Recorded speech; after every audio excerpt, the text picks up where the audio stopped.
Hello, I'm John Mulcahy, Vice President of Sustainability for Georgia Pacific and a member of the Emerging Markets team within Keeping Forests.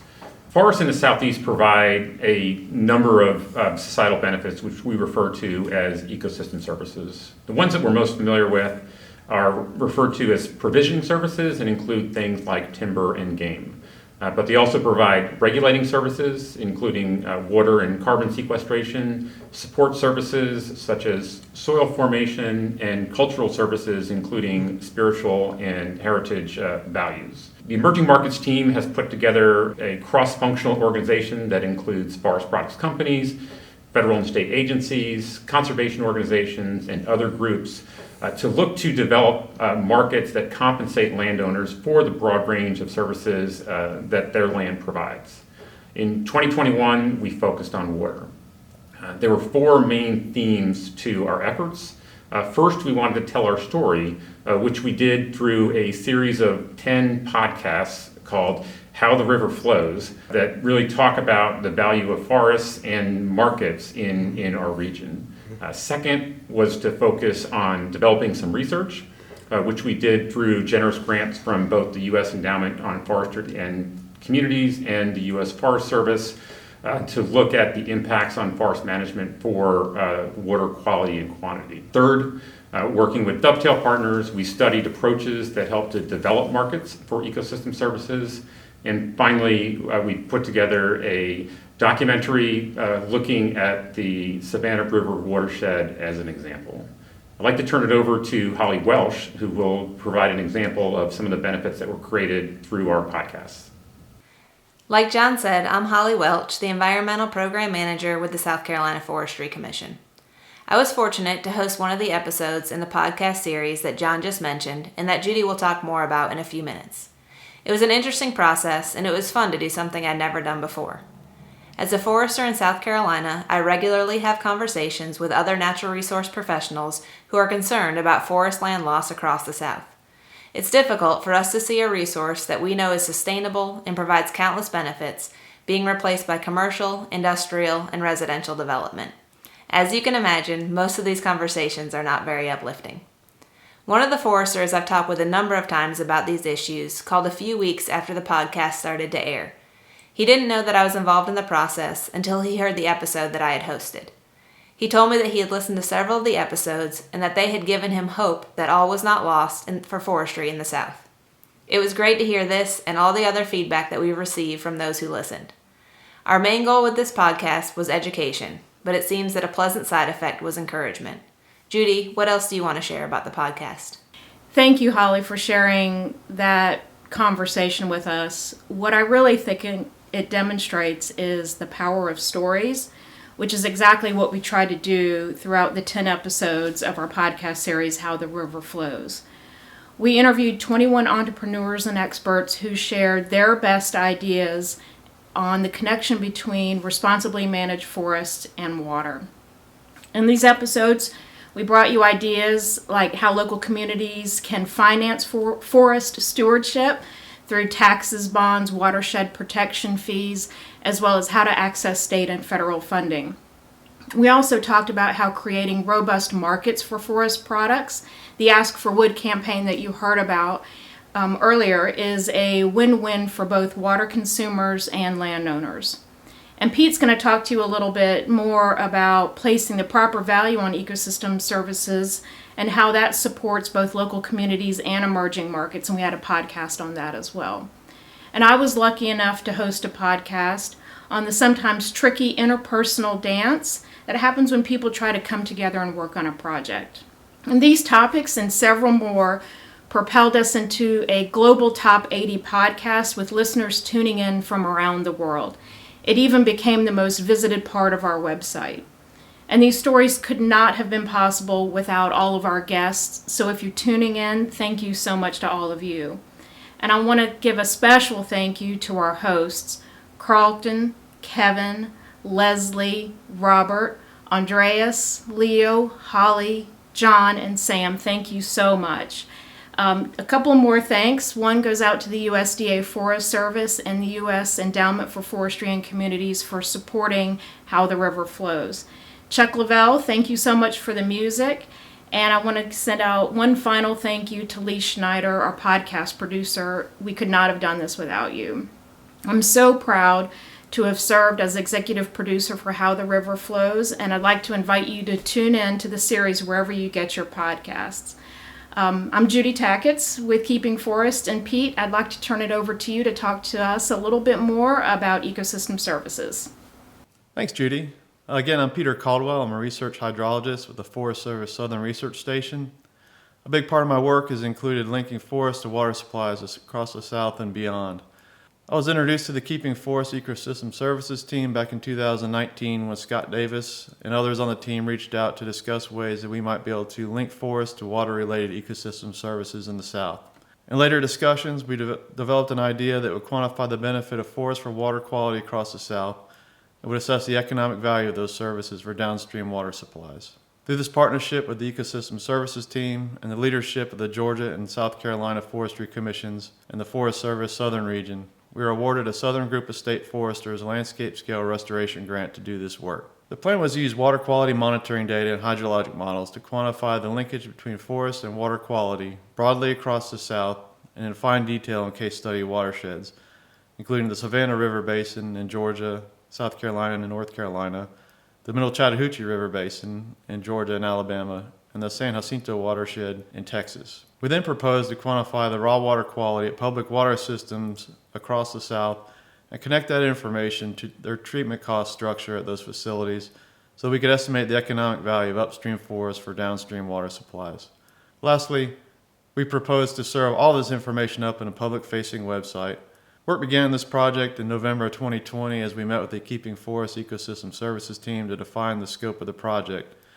Since then, we pulled together a research team including hydrologists and economists from NC State University, Texas A&M, the Forest Service Southern Research Station, and the Rocky Mountain Research Station.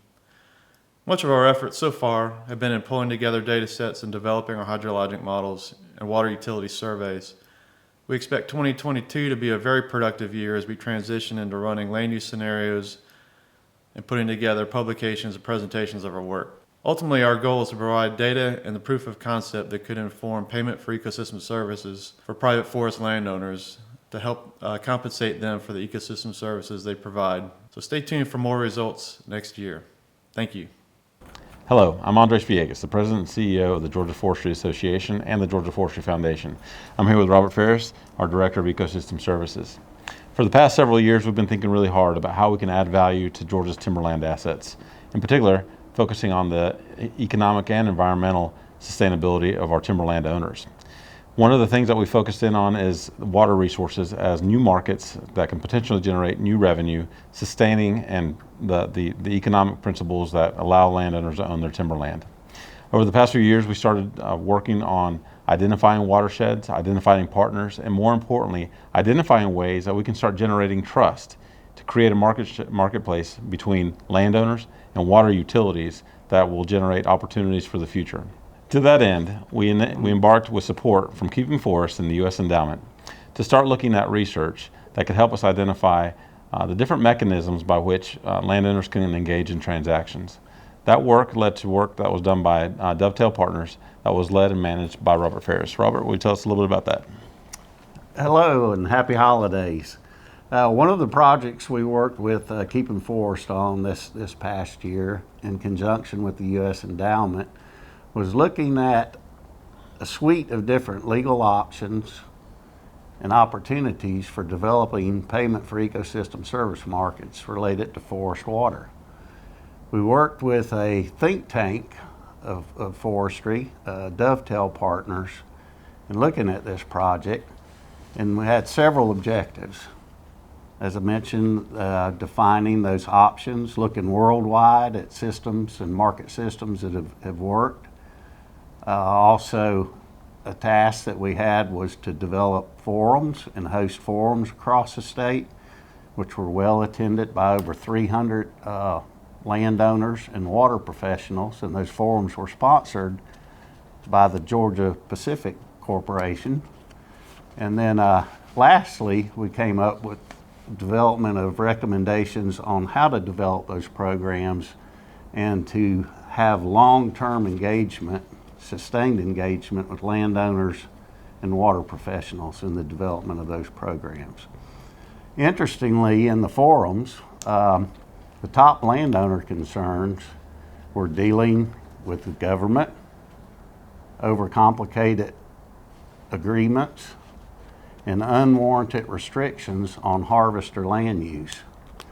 And the water professionals' top concern in this was defining and letting their stakeholders know of the value of forest to water quality. And this segues very well into work that the Keeping Forest organization already has underway and is planning in the future, and that is looking at the specific values on specific watersheds and basins that those forests provide to water users. With that, you'll hear more about that project coming up soon here. So if you're interested in additional details on the findings of this work and report, which is really applicable across the Southeast, visit the Keeping Forest website. One of the most important things that we learned in this effort was really the pivotal need for partnerships. Everywhere we looked, and the Dovetail report looked around the country, partnerships were really central to making these kind of mechanisms and these marketplaces work. We are so thankful for the partnership we have with Keeping Forest, U.S. Forest Service, U.S. Endowment, and so many others to make this work happen. At the end of the day, good research and good projects usually lead to new opportunities, and that's what we've seen here. Our team started working on, with support from Keeping Forest, a documentary that found and identified and talked about a success story that we had here right in our own backyard. The Savannah River has been an area where these types of projects have been going on for a few years now. There are some market transactions that have taken place there to reward landowners for the good work that they're doing, stewarding the water that's going into the Savannah River Basin. And with that, we've created this documentary to make sure that other people can learn and know about that success story, as well as the work that's left to be done. This is an evolutionary process. It's going to take a long time for us to be able to be successful in this space. And so what's very important for us is that the partnerships are strong, so that we can be persistent and consistent in our effort to make sure that we're developing the trust that's needed to make these transactions happen, and also make sure that we're bringing all of the right players to the table in these types of systems. You know, one of the things that we'll see at the end of the day when we're successful with this is that this will be a landscape change across a large geography, across an entire watershed, across multiple watersheds in the southeastern United States. We should start seeing effective market transactions, helping us ensure that our forests stay intact and that the water that comes from those forests, that in Georgia at least 6.5 million people need for their use every single day, is still there when they turn on their faucets every day. And to add to your partnerships comment, Andres, working on this forest and water connection project with Keeping Forest this year, we incorporated and engaged a lot of partners here in Georgia, including the Georgia Forestry Commission, the Warnell School of Forest Resources, the Georgia Tree Farm System, the Georgia Sustainable Forestry Initiative System, Southeastern Partnership for Forest and Water. So a lot of groups have plugged into this project and been great partners with us. And might also add that we focused on 4 specific water basins based on a pretty wide variable matrix of variables to select those water basins. And I think they're pretty representative of a lot of water basins across the Southeast. So the findings and output from this project can really be applied across the Southeast. That's right, and that's one of the most important things for us is the scalability of these things. It's great when they work in one watershed. It's even better when they work across an entire region, and especially a region like the South, where we're adding so many new residents every year. And so I think for us that kind of presents an opportunity. It also presents urgency. And I think on the opportunity side, while we have some great partners in place today, there's probably room for several more that need to come to the table over time. But it's going to be this core group of folks that we have supporting us from that are the ones that are closest to the resources and that have the most at stake in the success. That'll be the ones that'll ultimately carry us through from the beginning to the end. Thank you for your support. Thank you for your attention, and we look forward to the future. All right, thanks everyone. Next year, we will be advancing the work that Pete mentioned, sharing more broadly the film Andres discussed, and implementing the findings of the landowner survey. So what can you do to help? Go to our website, sign up for our newsletter, listen to our podcasts. If you would like to join the work stream, please email info@keepingforests.org. Thank you very much.